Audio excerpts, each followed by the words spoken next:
বেলা যদি চায়ের আড্ডায় থাকে এরকম একটা স্ন্যাক্সের রেসিপি, তাহলে তো ব্যাস আর কোনো কথাই নয়।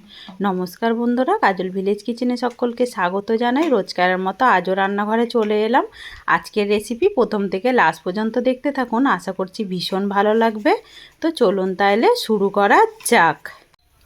টিফিনটা করার জন্য এখানে একটা আমি ডিম নিয়ে নিয়েছি। এই ডিমটাকে ভেঙে এর মধ্যে নিয়ে নেব। ডিমের মধ্যে দেব সামান্য একটু লবণ, মানে স্বাদ মতো লবণ, আর দেব হালকা একটু গোলমরিচ গুঁড়ো। দিয়ে দিলাম হালকা একটু গোলমরিচ গুঁড়ো দিয়ে এবারে ডিমটাকে খুব ভালো করে ফেটে নিতে হবে। এটা সন্ধ্যার টিফিনে যেমন ভালো লাগবে, একদম চা কফি কিন্তু দারুণভাবে জমে যাবে।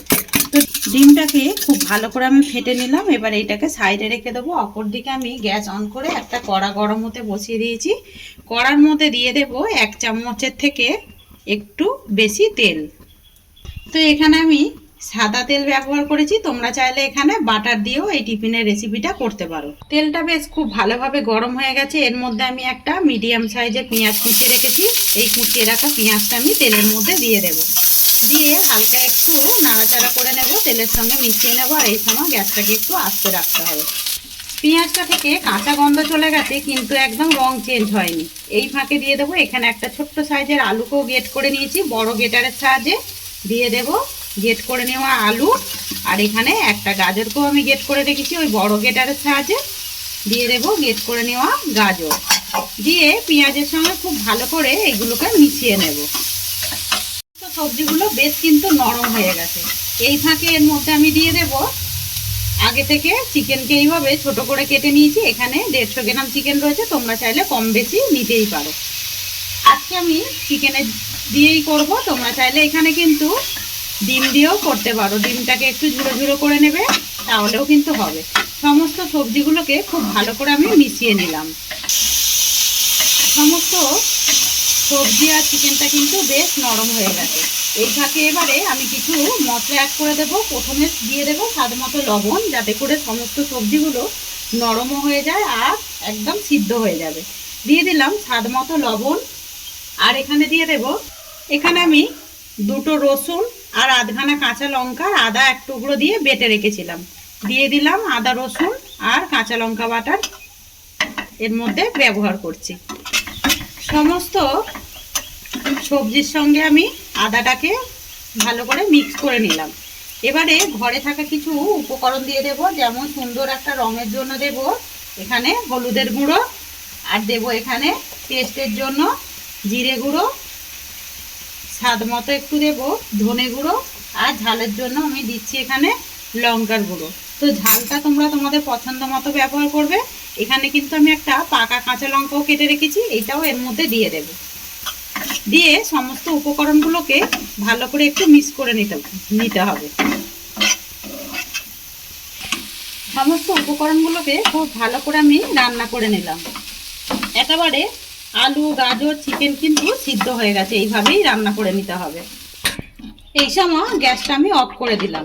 এবারে এখানে যে ডিমের গোলাটা গুলেছিলাম, সমস্ত নেড়ে নেওয়া সবজিগুলো চিকেনটাকে আমি এর মধ্যে দিয়ে দেব। সমস্ত পুরটা যে রেডি করেছিলাম এরকম ডিমের গোলাতে দিয়ে দিতে হবে। সমস্ত উপকরণগুলোকে আমি ডিমের গোলায় দিয়ে দিলাম। এবারে খুব ভালো করে আমি মিশিয়ে নেব। আজকের সন্ধ্যা টিফিনের জন্য যেমন ভালো লাগবে, কিন্তু চটজলদি কেউ এসে গেলে এরকম একটা যদি স্ন্যাক্সের রেসিপি করে দাও, তাহলে কিন্তু বেশ খুশি হয়ে যাবে। তো এরকম চিকেন যখন যদি না হাতের সামনে থাকে, আমি তো বলেইছি এটা কিন্তু ডিম দিয়েও তোমরা সমস্তটা করতে পারো। এবারে এর মধ্যে আমি দিয়ে দেব ভরে ভরে 2 চামচ এখানে বেসন। তোমরা চাইলে এখানে কর্নফ্লাওয়ার অথবা ময়দাও কিন্তু ব্যবহার করতে পারো। খুব বেশি দেবে না, এরকম 2 চামচের মতো দিলেই কিন্তু হয়ে যাবে। আর এই মধ্যে দিয়ে দেবো এবারে শত লাস্টে যেটা একটু ধনেপাতা, তাতে করে খেতে ভীষণ ভালো লাগবে। একটুখানি অল্প করে লবণ ছড়িয়ে দেব। যেহেতু বেসনটা দিলাম, বেসনের মাপ মতো একটু লবণ দিয়ে আবারও আমি খুব ভালো করে মিশিয়ে নেব। সমস্ত উপকরণগুলো আমি খুব ভালো করে মিশিয়ে নিয়েছি। এখানে আমি একটা ডিমের ব্যবহার করেছি। তোমরা যদি এখানে সবজি কম বেশি নিতে চাও, তাহলে কিন্তু দেখবে 2টো ডিমও লাগতে পারে। তো এখানে কোনো রকম জল দেবে না, এরকম ডিম দিয়ে কিন্তু গোলাটা গুলে নিতে হবে। অপরদিকে সাদা তেল গরম হতে বসিয়ে দিয়েছি। এবারে আমি যে এখানে গোলাটা গুলে নিয়েছি, আমি এইটা এর মধ্যে দিয়ে দেব। আজকে স্ন্যাক্সের রেসিপি আপনাদের কীরকম লাগছে অতি অবশ্যই কমেন্ট করে জানাবেন, আর কে কোথা থেকে দেখছেন সেইটাও কিন্তু কমেন্ট করে বলবেন। এটা সন্ধ্যাবেলা চায়ের সঙ্গেও যেমন ভালো লাগবে, তেমন কিন্তু গরম গরম ডাল ভাতের সঙ্গেও যদি এরকম একটা কিছু করা যায় খেতে ভীষণই ভালো লাগবে। এইভাবে আমি এইভাবে দিয়ে দিচ্ছি, তোমরা তোমাদের যে যেরকমের শেপে দিতে পারো। এখানে আমি একটা সুন্দর করে এইভাবে শেপ দিয়ে দিয়েছি। এইদিকে যেহেতু জায়গা খালি রয়েছে, এদিকে কিন্তু আরও একটা টিফিন আমরা রেডি করে নিতে পারি।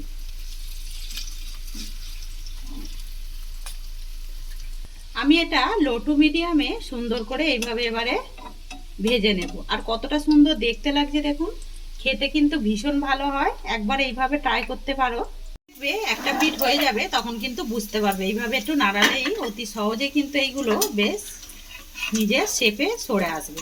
তখন আমি এটাকে এইভাবে উল্টে দেব।